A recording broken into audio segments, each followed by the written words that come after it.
Magandang araw sa lahat. Ako si Francisco Jaime Paulo Giang, Assistant Professor ako sa Department of History ng University of the Philippines, Diliman.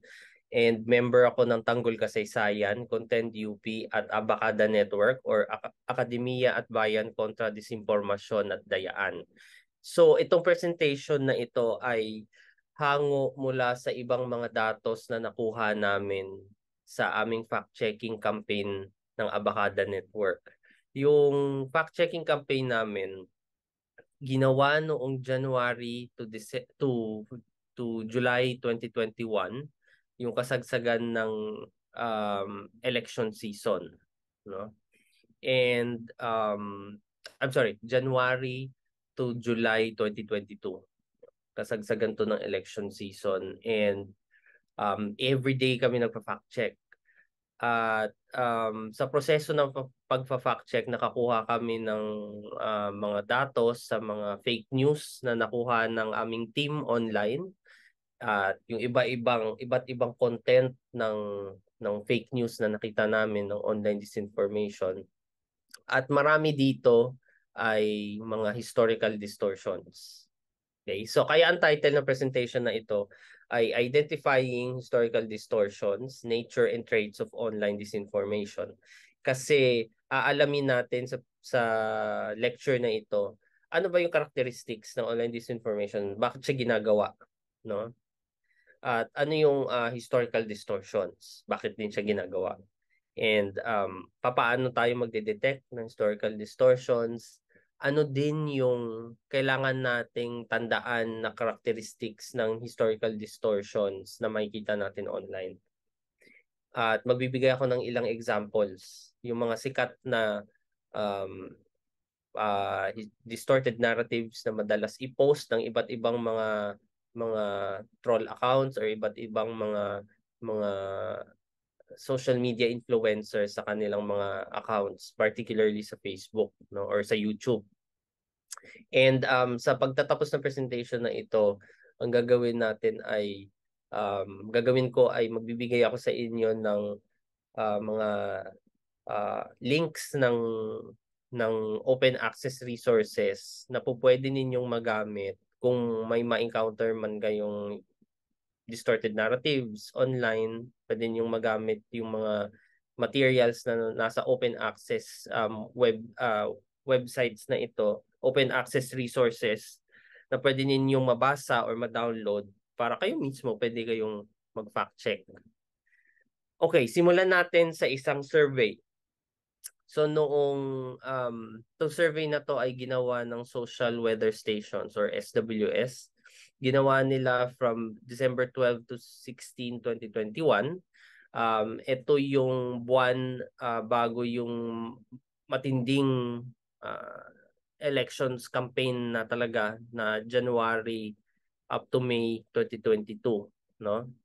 At according to, so parang ano to, precursor kung ano ba yung pulso ng mga Pinoy, at least yung survey sample nila ng mga Pinoy tungkol sa online disinformation, yung sa fake news. So sinasabi dito, 51% ng mga Filipinos nahihirapan mag-spot ng fake news sa television, radio, or social media. No, ito yung ano na iba't ibang forma ng media. At kung titingnan natin yung mga bahagdan dito, no, makita natin na um, sa Metro Manila napakataas ng percentage, 47% doon sa mga nakuha nila sa mga samples nila. Ang nagsasabi na problema talaga itong fake news na ito. Okay? So, madalas natin makarinig tayo or madalas nating isipin na kapag ikaw ay edukado, nakapag-graduate ka sa isang pamantasan, kahit high school graduate ka, meron kang you are equipped to identify fake news or online disinformation. Pero sinasabi ng survey ng SWS na hindi naman ganun yung kaso.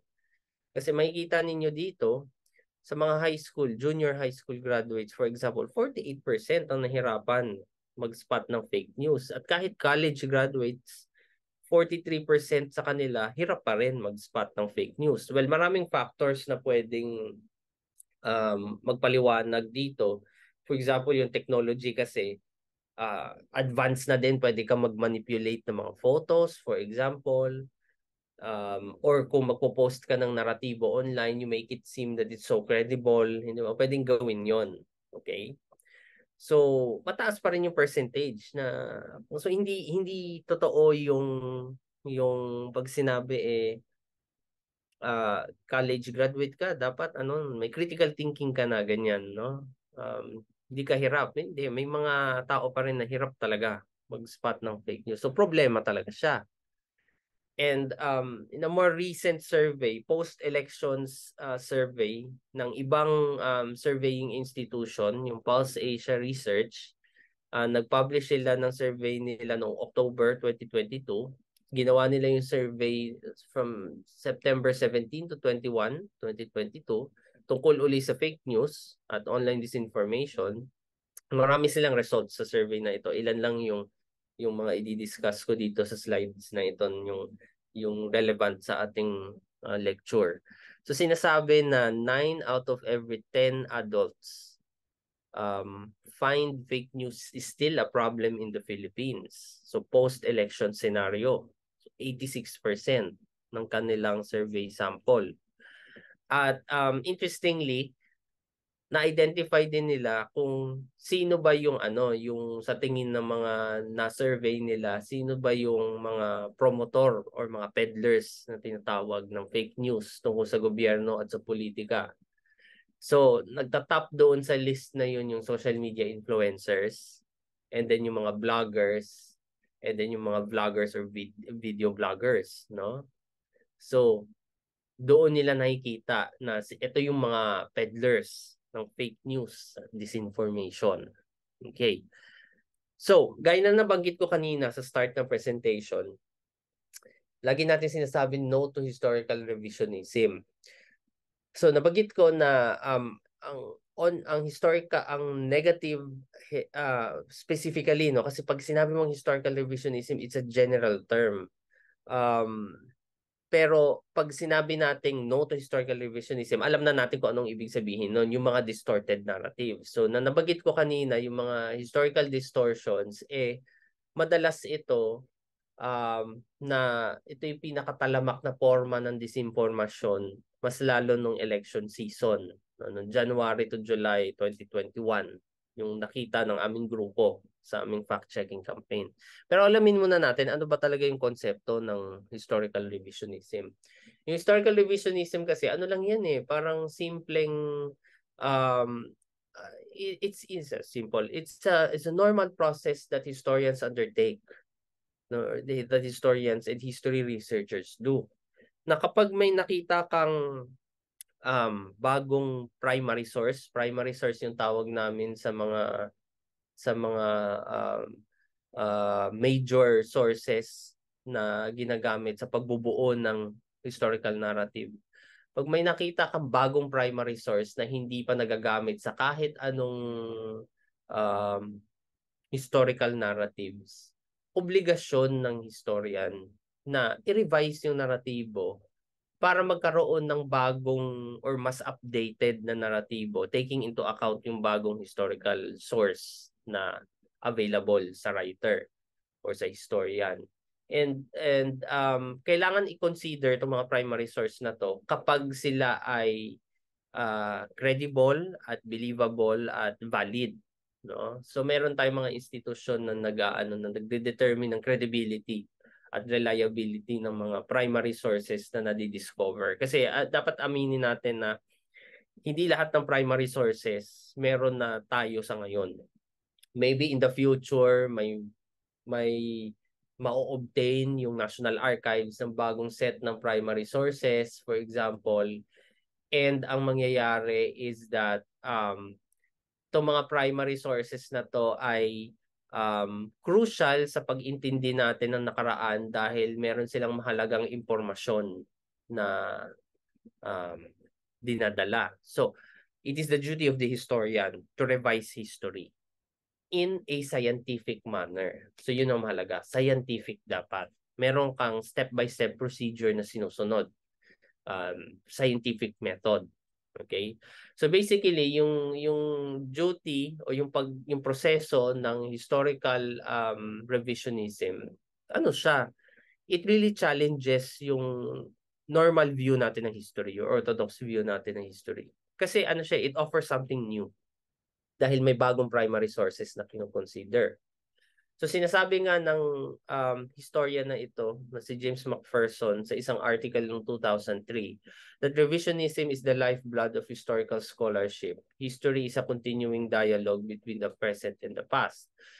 Continuing dialogue siya dahil aminado tayo na, at least yung mga history researchers at history writers and historians, aminado tayo na hindi closed book ang history. Hindi porket meron kang history book ngayon, valid yan 50 years later in the future. Hindi ganun yon. Doesn't work that way.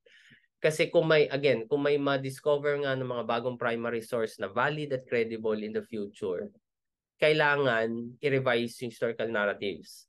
Kung hindi, outdated yung historical narratives na ituturo ng mga teachers sa mga estudyante nila sa loob ng classroom, or yung mga mababasa natin sa mga journal articles, di ba? Outdated yon. So kailangan i-revise lagi, gumawa ng bagong narrative para ma-update tayo tungkol sa ating nakaraan. So kaya siya continuing dialogue. Kasi hindi nga siya closed book. Diba? Anytime pwede magbago yung naratibo natin ng kasaysayan base sa mga primary sources na makikita natin. Kaya lifeblood ng historian or history writer yung revision, yung pagre-revise ng history. Of course, merong yung tinutukoy nating pagre-revise ng history, yun yung positive form ng historical revisionism. Meron kang negative form of historical revisionism, or alam din natin sa pangalang historical distortions or historical distortionism, historical negationism. Pwedeng ganon, no? So, yung revisionism, kaya pag right off the bat, kaya pag nabasa natin yung, or narinig natin revisionism, negative agad yung connotation natin. Alam na natin kung anong tinutukoy nating forma ng historical revisionism, yung negative o yung historical distortions. At kaya may pejorative meaning na tayong ina-attach dyan. Kaya medyo negative na implied sa atin. Dahil sinasabi nga ni Giovanni Catini dito sa isang article noong 2011 na madalas may political motives yung history writer o yung historian. Na ang nangyayari is instead na yung primary sources niya yung magdidictate sa proseso ng paggagawa ng narrative sa isang na ini-employ niya yung scientific method, ang nangyayari is yung political bias niya or yung political motive niya yung nangingibabaw sa proseso, at madalas nagkakaroon ng manipulation ng historical facts or negation ng historical facts. Ibig sabihin, hindi niya i-consider yung historical source na yun dahil ninegate nito yung kanyang motive.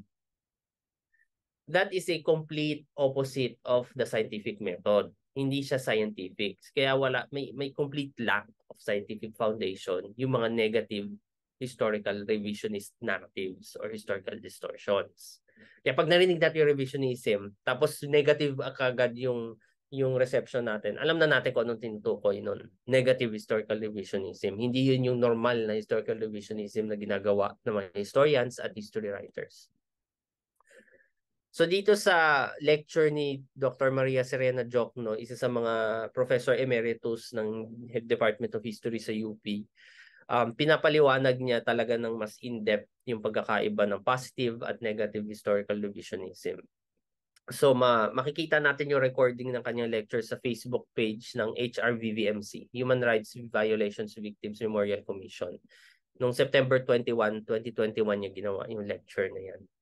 And on a final note tungkol sa historical revisionism, kaya kung mapapansin ninyo, yung mga textbooks natin sa history, like History of the Filipino People ni Teodoro Agoncillo, na sikat na sikat, 8th edition na siya. Kasi dumaan na siya sa 8 proseso ng historical revisionism na positibo, positive historical revisionism. Dahil kailangan nga i-update. No? Dahil marami ng mga dokumentong nakita, marami ng mga facts na kailangan i-consider. Okay?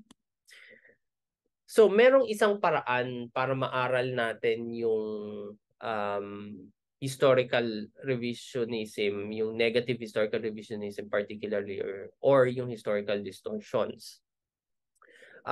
According dito sa historian na ito na si Aviator Tucker mula sa Czech Republic, no? Nag-publish siya ng isang chapter noong 2008. Sinasabi niya na itong mga revisionist historiography or yung negative historical revised narratives, meron kasi siyang therapeutic values na kino-consider, no, na gustong tamaan, as opposed sa scientific values na kailangan pinaninindigan niya. So anong ibig sabihin nito in plain words, no? Na parang itong therapeutic values nito mas emotional yung it banks on the emotions of the readers rather than the narrative being based on cognitive values or scientific values. Ibig sabihin, hindi siya kumikiling sa scientificong proseso ng paggawa ng narrative. So, yung negative historical revisionism or historical distortions, may pinapatamaan siyang emotional values sa kanyang mga readers. Kaya hindi siya necessarily nakakiling doon sa scientific process ng paggawa ng narrative. Dahil hindi naman niya purpose na tamaan yung cognitive values ng readers o yung scientific thinking ng readers. It really banks on invoking the emotions of the readers. Kaya sa therapeutic, di ba? Therapy. Kasi may kinakalma or tinatamaan siyang emotional values ng readers. So, tingnan natin sa mas specific. Tingnan natin. So, ito sabi ni Aviator Tucker sa paraan niya ng pag-aaral ng historical revisionism, negative historical revisionism, yung mga factors na gusto niyang na-observe niya na itong mga distorted narratives na to, ito yung mga factors na commonly associated dun sa therapeutic values na to. Nagde-deny ng historical guilt ng isang political figure nung nakaraan or isang political group nung nakaraan. Nagpo-promote ng self-respect ng isang political group nung nakaraan or isang political figure, or dahil itong political figure na ito ay negative yung legacy or negative yung reputasyon, ang purpose ng naratibo ay tanggalin yung sense of alienation or absurdity na laging naka-attach dito sa historical figure or historical group na to. So bigyan natin ng concrete example. For example, Nazi Germany, si Adolf Hitler. Talagang negative yung reputasyon na naka-attach sa kanya.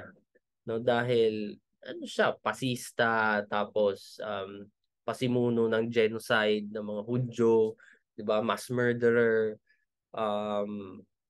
so on and so forth. Pero merong isang revised historical narrative, historical distortions na na-publish noong 1977. Ang pangalan nung gumawa ng naratibo ay si David Irving. Pangalan ng kanyang libro, Hitler's War. Basically, this book is a historic Holocaust denial book. Dinideny niya yung existence ng Holocaust. Sinasabi dito sa libro na to na itong si Hitler daw, hindi daw siya aware doon sa extensive plans ng genocide ng mga Hudyo or yung extensive activities ng concentration camps ng World War II. Ang mga nakakaalam daw nito ay yung mga top generals niya, yung mga right-hand man niya. No? Kung malaman, sabi ni David Irving, kung nalaman daw ito ni Hitler, he would have rejected the plan of genocide, for example, so on and so forth. So clearly, kung babalikan natin yung previous slide, ang therapeutic value na tinatamaan niya yung denial of historical guilt. Hindi ba? Dinideny niya yung guilt from Hitler at sinisisi niya doon sa mga, sabi sa libro, yung top generals niya kasi hindi naman daw niya alam. So wag na tayo lumayo. Sa example na lang ng Philippines, for example, madalas natin marinig yung mga naratibo, especially nung election season na eto si Marcos, ganyan, hindi naman niya alam yung extent ng human rights violations. Kung malaman niya, kukontra sa doon. Hindi niya alam yung extent. Ang mga nakakaalam lang doon nun, yung mga general niya na nagpatakbo ng mga military camps kung saan tinutorture at pinapatay mga aktivista. Or for example, hindi naman niya alam na nagnanakaw pala yung mga cronies na inappoint niya sa mga government projects. Kasi kung alam niya, hindi siya papayag sa ganun. Di ba? Nakarinig tayo ng mga ganyan. No? Sobrang laki ng gobyerno. Hindi alam ni Marcos yung mga ganyan. No? Kung nalaman niya, he would have denied. No? So, I mean, ito mga it is the same logic, hindi ba? It's denial of historical guilt. Kasi hindi mo pwedeng hindi sisihin si Marcos dyan. Alam niya yan. Siya yung chief executive eh. No? Siya yung chief implementor ng martial rule. So it denies the historical guilt. So in this sense, yung emotions ng readers, yung pinupunterya nung producer ng distorted narrative or writer ng distorted narrative. Mas yun yung concern niya at hindi yung scientific or cognitive values ng readers or ng listeners kung video man yung naratibo. Di ba? Mas gusto niyang pukawin yung emotions. Kasi for example, baka narinig na niya sa mga kamag-anak niya, ganyan, na may ganitong hindi naman alam daw ni Marcos, tapos makabasa siya online na oo nga, no? Kino-confirm niya yung narinig nun niyang chismis somewhere. No? So, mas emotional, mas yung nostalgia, so to speak, yung tinatamaan ng therapeutic values rather than yung logic or yung cognitive values, yung scientific values ng reader sa pagbabasa ng isang naratibo. No? So, yun yung isang paraan na ino-offer ni A.V. Tucker para aralin natin yung negative historical revisionism or historical distortions. Okay, so ano yung mga kailangan natin tandaan pag tinitingnan natin yung historical revisionism? Yung negative side ng historical revisionism, polemical siya. Ito na yung mga yung mga red flags, for example, ng negative revisionism. Polemical or rhetorical siya. Propagandistic, it sounds propagandistic, no? Medyo general yung claims, medyo bold yung claims. Title pa lang ng article, for example. And pag binasa mo yung narrative, based siya sa questionable at contentious facts. No? Parang hindi ka panipaniwala. And it practices historical negation or manipulation of facts. Minamanipulate niya historical facts at ninegate niya. Ibig sabihin ng historical negation, hindi niya kinoconsider yung ibang mahalagang primary source or mga datos dahil hindi ito nag-agree sa kanyang naratibo. And ultimately, whitewashing siya. It's directed toward myth-making or whitewashing. So, kailangan natin laging tandaan yung scientific historiography ang dapat nangingibabaw over itong propagandistic historiography. Kasi madalas, gaya ng sinasabi ni Giovanni Catini kanina, may political motives yung pagpuproduce ng distorted narratives. Kaya siya propagandistic. Okay? So yung negative historical revisionism, isa siyang proseso na nagpo-produce ng historical distortions na merong ganitong mga aspeto. So process siya. Okay? So paano ba tayo magde-detect ng historical distortions online? So base sa na-observe ng group namin, especially nung campaign season nung January to July 2021, kahit in the immediate post-elections weeks, ito yung na-observe namin na usually viral yung content. And usually yung content, yung titles ng content, medyo ridiculous sounding. No? Ito yung mga examples na nakita namin. The Real Hidden Truth on Philippine History, History that was not taught in school, The Secret History of the Philippines, The Untold Story of the Philippines. Clickbait siya, so to speak. No, clickbait dahil, again, di ba pinupukaw niya emotions? Di ba therapeutic value? No? Bukod sa kino-confirm niya yung mga gusto mong malaman sa chismis na narinig mo somewhere tungkol kay Marcos, for example. It's a form of therapy in that way kasi kino-confirm niya yung bias mo. Makikita mo na pinupukaw niya yung emosyon mo, hindi lang yung narrative itself, kundi kahit title pa lang ng article or ng video. Dahil very, I mean, it sounds absurd to us, but some people would find it very intriguing. Nakaka-intriga, hindi ba yung title? So clickbait siya. Ano kaya yung hidden truth na yon na totoo daw? Ano kaya yung hindi tinuro sa school ng history teacher ko? Ano kaya yung secret history of the Philippines na hindi pa nasusulat sa mga history book o yung mga untold story daw, di ba? So, ano siya? Chismis, hindi ba? Parang ano siya, controversial sounding. Okay? So, how do you break down historical distortions? You apply historical thinking. No? Tingnan mo, sino ba nag-upload ng source? Credible ba siya na tao? I mean, hindi naman required na dapat may track record ka sa history writing para mag-upload ka ng YouTube video or TikTok video na tungkol sa history. Hindi ba? Ang pwede mo lang gawin, pwede namang you cite your sources properly and you do your historical narratives properly, pwede naman ganun. Ang tinitingnan lang natin is sino yung nag-upload, may tendency ba siya sa track record niya mag-upload ng fake news or mag-share ng fake news. Or for example, minsan may mga interview sa social media or kahit sa television na hindi naman necessarily fake news peddler yung nagpalabas ng interview na yon or kahit yung interviewer, hindi naman siya fake news peddler. Pero yung in-interview niya, nagsuspew ng fake news, nagsasabi ng fake news or historical distortion. So, alamin mo, sino ba yung kinote? Sino ba yung interviewee? Credible ba siya? Sino ba yung na-feature dyan sa online content na yan? No? And you really have to dissect the narrative. You really have to read it kahit nakakairita siya. Di ba? Kailangan mong basahin. Kasi doon mo lang makikita yung unfounded or questionable claims, yung sweeping generalizations, di ba? Yung twisted historical facts. Okay. Tingnan natin yung mga example. Ito yung mga ilan sa mga examples na sikat na nakita namin online. No? Ito hindi siya galing sa kahit anong social media platform but galing siya sa isang website at madalas na-feature siya sa mga social media posts. Sinishare sa Facebook ng mga fake news peddlers, ng mga social media influencers, no, na pro Marcos for example. So itong article na to, ang title niya, The Untold Story of the Kingdom of the Maharlikans, now called the Philippines. So, title pa lang, again, clickbait. Hindi ba? Nakaka-intriga, untold story. Ano kaya yung Maharlikans na kingdom daw dati? Sino nag-upload? Kanino yung website? Sino yung website owner? Kilosang Bagong Lipunan. It's an official political party actually. The political party of Marcos Sr. established in 1978. No? Kung di ako nagkakamali, 1978. And kung titingnan ninyo yung narrative, it mentions specific dates, specific historical names. So it seems credible.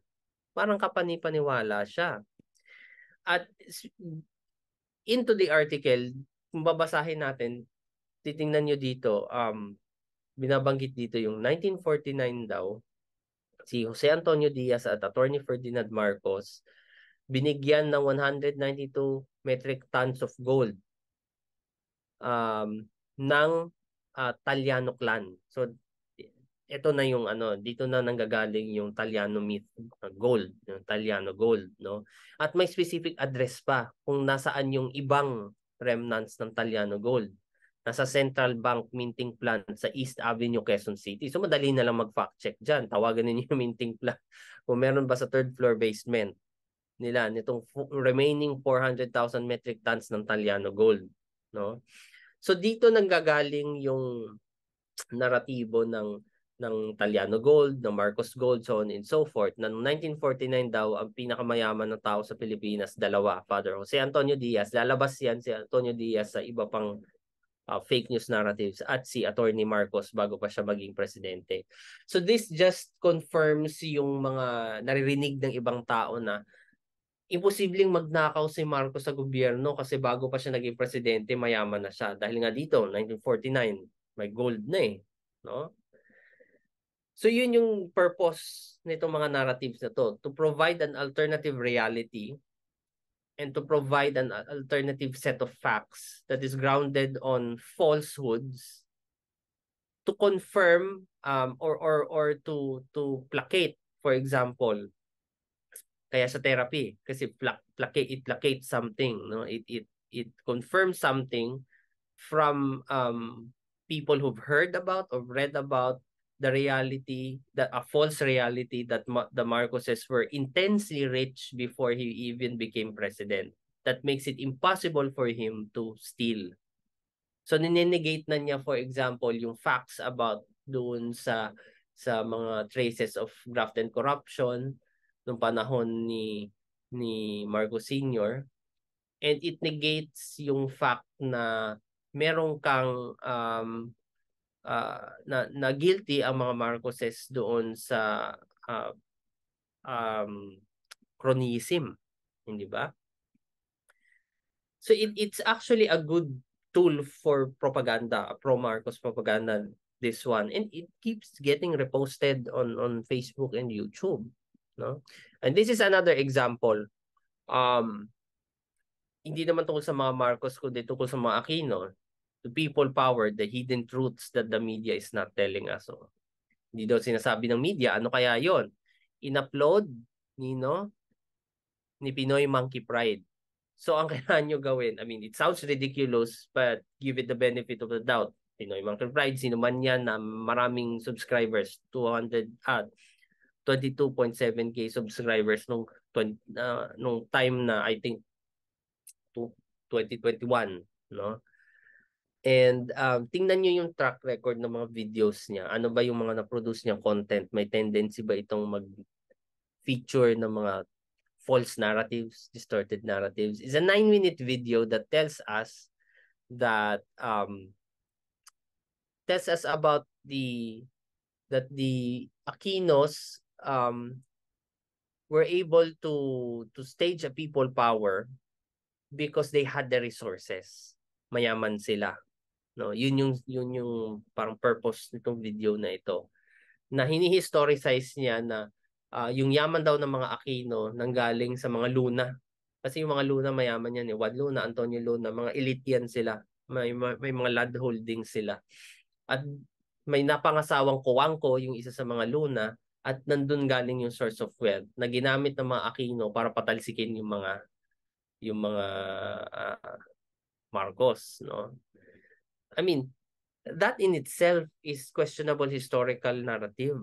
Walang ganun na nagpapatunay, no? Na may historical documents ba na magpapatunay siya? Walang ganun, no? So it creates a false image about the purported wealth of the Aquinos who bankrolled, so to speak. Yun yung objective ng video na binankroll nila or pinondohan nila yung pagpapatalsik sa mga Marcoses. So parang dinedeny din niya yung agency ng Filipino people na bumuo ng people power.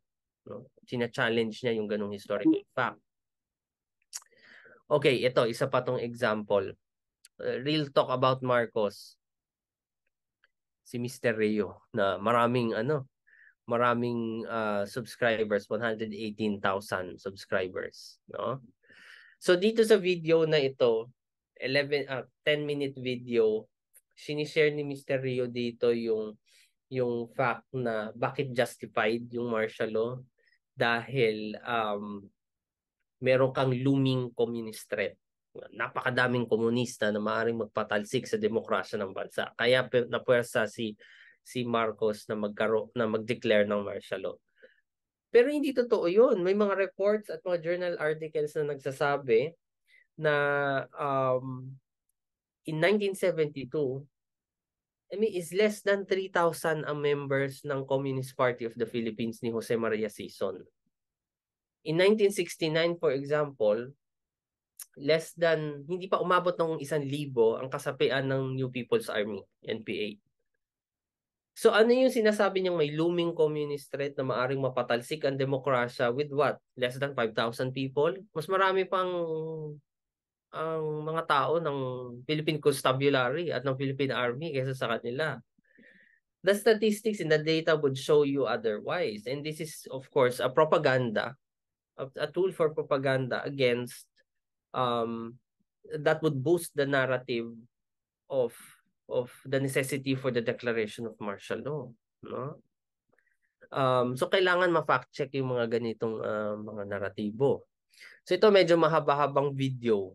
1 hour, more than an hour na video. No? Ito yung mga yung mga examples na binabanggit ko, madalas to nire-share online, or yung mga narratives ng mga fake news peddlers usually tungkol sa mga videos na ito. So itong YouTube video na ito, Historica of Maharlika Revealed.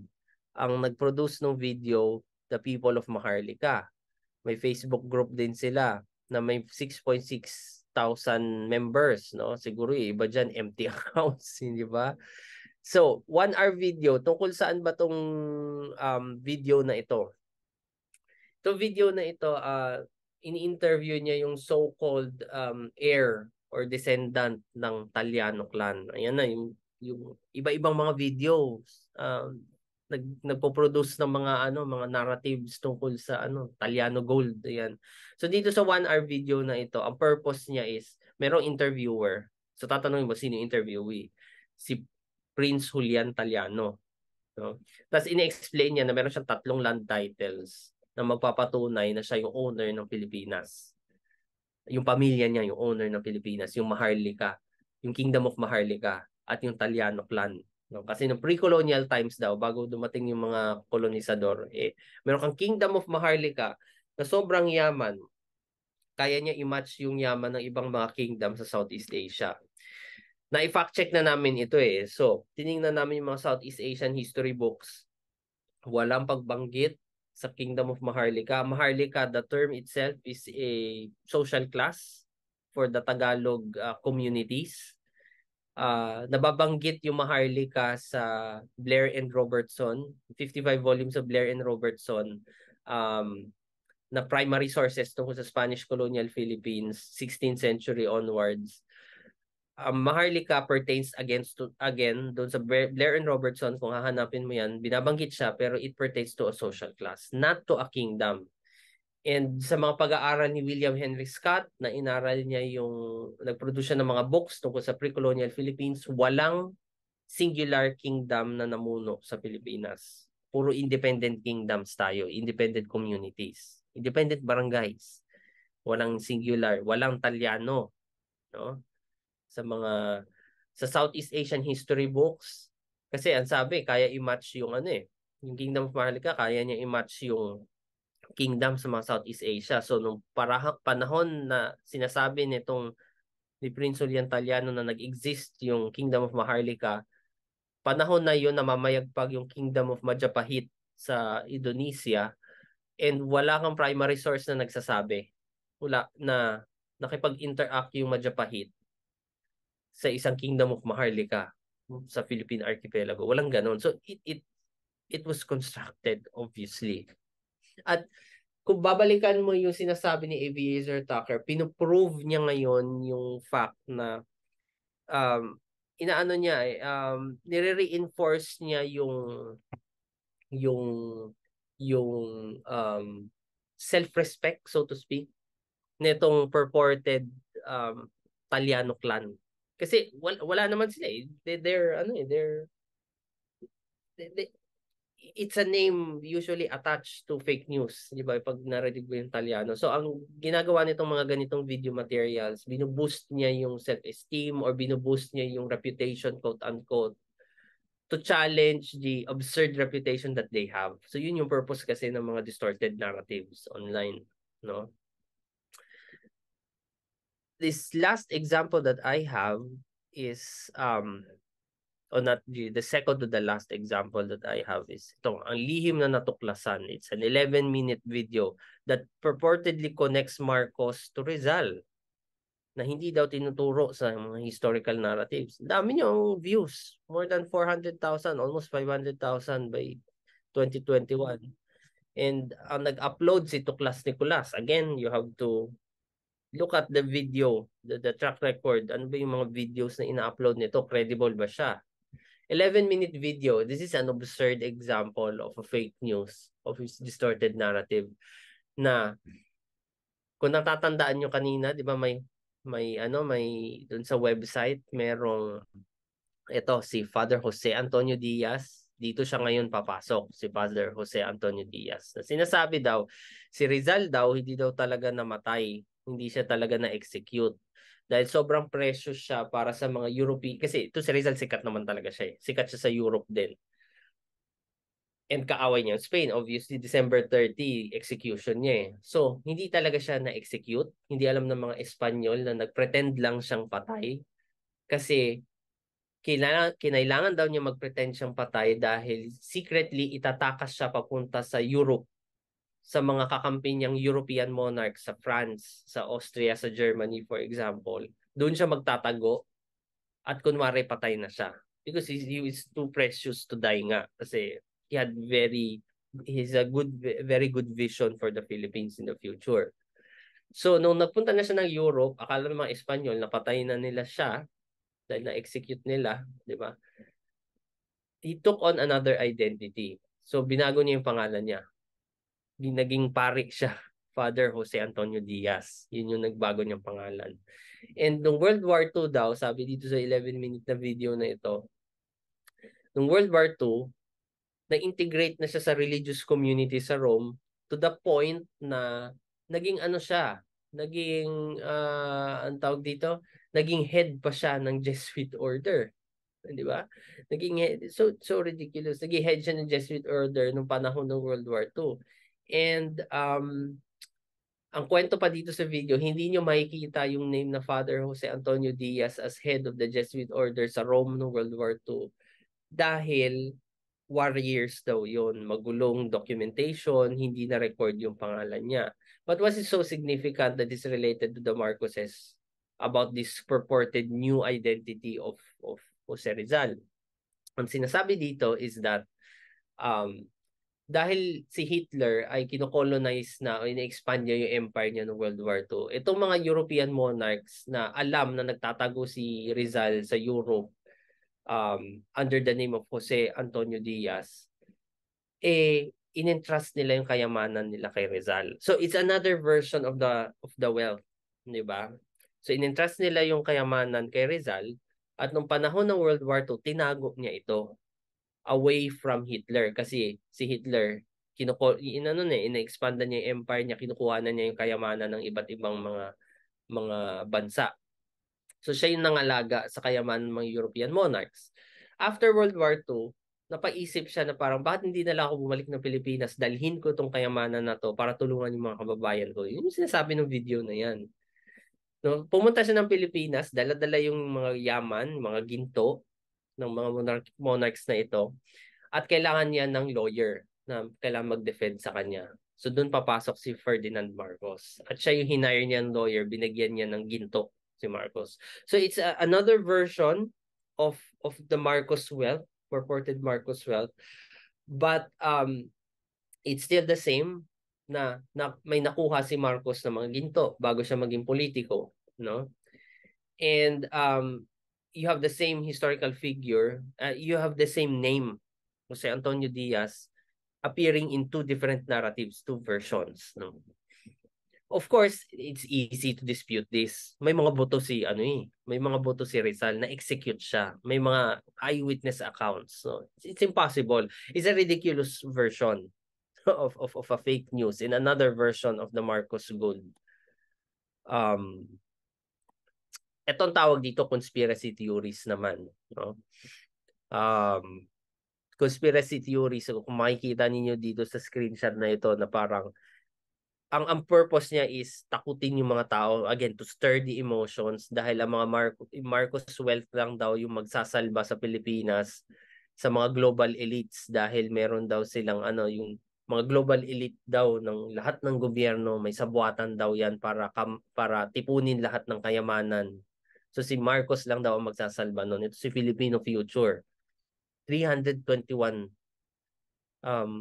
subscribers. So this type of this is a propaganda, not really a historical distorted narratives, but it builds on historical distortions to have a propaganda to invoke the emotions of the people for a sense of urgency that is based, all of it is based on fake news and distorted narratives. So ito, for example, interview example ng isang interview.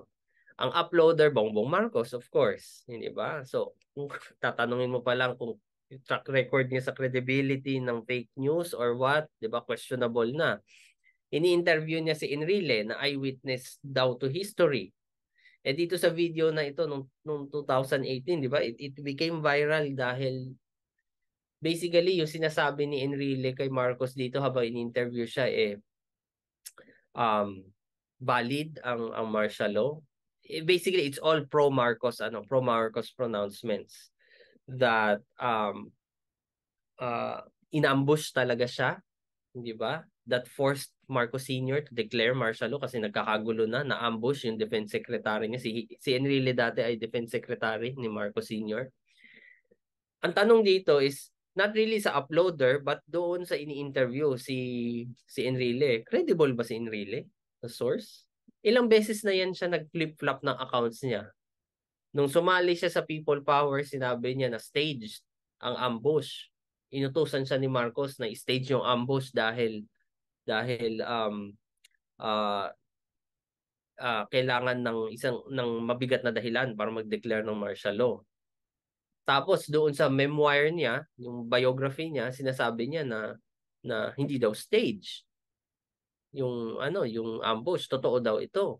Tapos sa mga ilang media interviews, sasabihin na naman niya stage. Dito sa interview na to, sasabihin niya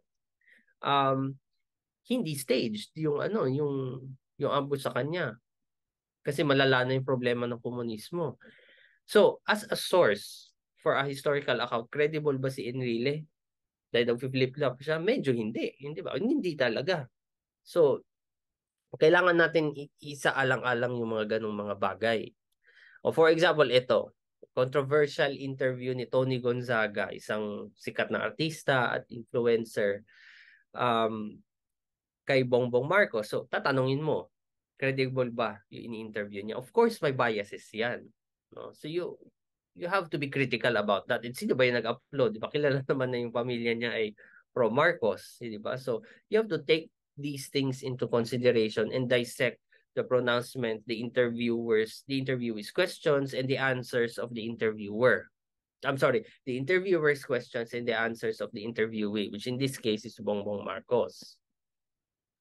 So, how do we deal with online historical distortions? Again, gaya ng sinasabi ko kanina pa, you critically examine online content. No? It can be an activity actually. Actually, pwede yan paggawa sa mga estudyante. No? Critical examination of online sources as an activity to exercise your historical thinking skills. And you look for alternatives to debunk something that is told or something that is written in a social media post or on YouTube or on TikTok. So saan ba tayo hahanap? Ang dami. For example, ito dun sa purported golden age narrative.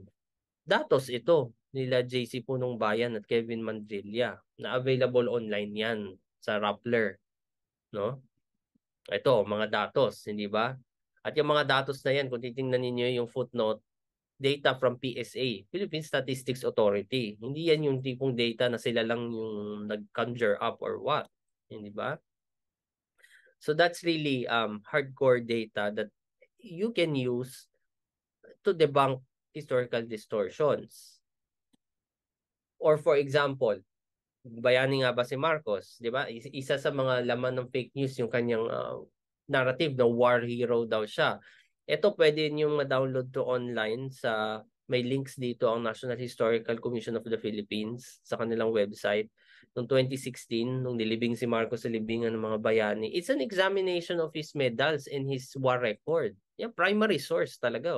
Primary source interrogation to disprove the validity of many medals na na-receive ni Marcos according to some pro-Marcos propagandists and social media influencers. Or for example, sa usapin ng human rights violation na hindi daw alam ni Marcos, itong report ng Amnesty International of the International na pumunta dito sa Pilipinas noong nung November, December 1975, kasagsagan ng martial law, government mismo ang kausap nila. Pinayagan sila ng gobyerno na mag-conduct ng interview sa mga military camps. Andito yung mga interviews with prisoners, yung mga accounts nila kung paano sila tinorture. At nandyan din yung mga transcript ng record nila of communication with Malacanang.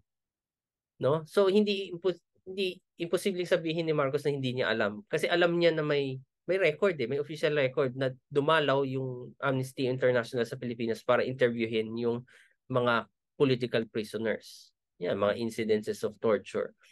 Or sa primary sources yun lahat.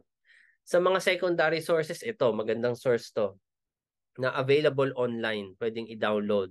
Ginawa ni Alfred McCoy tungkol sa human rights violations. Dito natin nakuha yung more than 3,000 killed during martial law, more than 7,000 unjustly incarcerated or kinulong. Siya ang gumawa ng study na yan. Other primary sources na open access, makikita ninyo sa website nito. Hanapin lang ninyo Aswang sa Aklatan. This website was created as part of the campaign of, kung natatandaan ninyo, may campaign kasing gobyerno dati na imbestigahan yung mga libraries, tapos i-turn over lahat ng subversive at what they deemed as communist propaganda ng mga libro sa mga libraries. So pushback ito, tong website na ito, ginawang open access halos lahat ng mga books at mga articles na sa tingin ng gobyerno communist daw, quote unquote, or subversive daw, ganyan, di ba? So dito sa Aswang sa Aklatan website, ito yung mga endangered books digital archive ng Aswang sa Aklatan. Pag kinlik nyo yung reading list na yan, mag-redirect kayo sa isang Google Drive kung saan pwede nyo ma-download yung mga resources. Or for example, when it comes to Ninoy Aquino, martial law, Marcos, and sa People Power Revolution, primary sources, makikita ninyo sa website ng Project Gunita. Meron silang hard drive na pwede ninyong ma-view at ma-download yung primary sources. Ito din, Ateneo naman nagpapatakbo nito, Ateneo de Manila University, Martial Law Museum and Library. Meron silang archive ng documentaries at documents, primary sources, at secondary documents tungkol sa martial law at EDSA People Power Revolution. Dito yan. Sa kanilang, ayan, may mga lesson plan pa para sa mga teachers. No? Open access yan lahat. Pwedeng ma-download. Even the official website of the government, yung official gazette, merong EDSA at 30, yung 30th commemoration ng EDSA. At marami silang resources tungkol mga infographics, mga essays, mga studies, mga speeches, primary source yan. Martial law documents. Lahat yan pwedeng ma-access sa official gazette. Type nyo lang EDSA 30. No? Na pwede ninyong ma-download. Okay? So, in a nutshell, throughout this presentation, ang inaral natin ay papaanong aaralin, ano ba yung historical revisionism, ano yung negative at positive revisionism, ano yung historical distortions, ano yung nature nito, yung traits, paano natin siya pwedeng aralin, di ba, yung therapeutic values as opposed to cognitive scientific values, papaano tayo magde-detect ng historical distortions online, ano yung examples, nag-particularize tayo, ano yung telltale signs, yung red flags na makikita natin para ma-assess natin ang isang social media post or YouTube video ay historically distorted narrative. At ano yung pwede nating magawa as a measure for fact-checking sa ating mga individual efforts. Saan tayo kukuha ng resources? Ano yung mga open access websites na may mga resources na ito, pinakita natin sa inyo. So yun lamang, sana ay marami kayong natutunan sa lekturang ito, no? At lagi nating ipagtanggol ang ating kasaysayan laban sa historical distortions. Maraming salamat po.